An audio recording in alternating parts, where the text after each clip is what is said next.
students to create a documentary, an infomercial, or a short film that identifies a specific infectious disease in a particular country. So the students had to research which disease or which country they wanted to spend their time researching, and then from there create their video project. Well, we are presently studying the immunity system. So the idea was for the students to really get an in-depth understanding of how a particular infectious disease affects the body.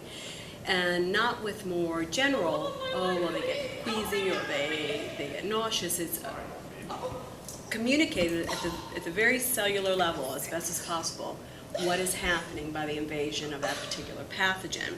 That's the science side.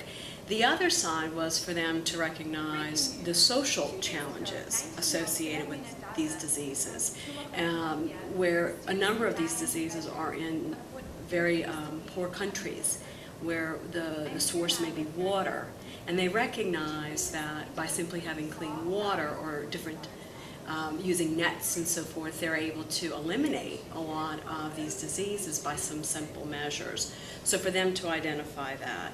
And then an underlying aspect of that as well is to really reach in and use the IB profile, learner profile, where they're understanding their ability of being inquirers in their research, thinkers, being open-minded, to not necessarily always think about where we live, but others in the world around us as well.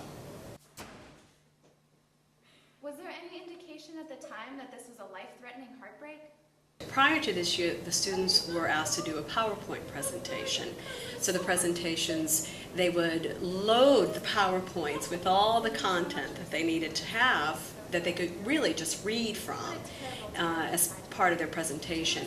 This project really has them thinking through how they're going to present it. They're able to tap into their creativity. They're having to work more collaboratively to organize and present the information that they want to present, and they're able to do it through different facets, so it becomes more enjoyable for the students. She was holding her stomach in pain and kept running to the bathroom to vomit, and she easily could have gotten it from drinking unsanitized water at dinner with her boyfriend. Cholera is an intestinal infection that is caused by the bacteria Vibrio cholerae. The bacteria releases a toxin that causes cholera to be incredibly dangerous. It can result in... As a teacher, without having, I'm not aware of how to do this. By being able to go to the workshops and learning about it, I was inspired to be able to try to incorporate this into my classes. And not only by learning through your workshops, but by having the support from the library to come in and say, sure, we can make it happen. What do you want? You all have been wonderful in supporting us and advising us and stepping in critical moments to make sure that the things work.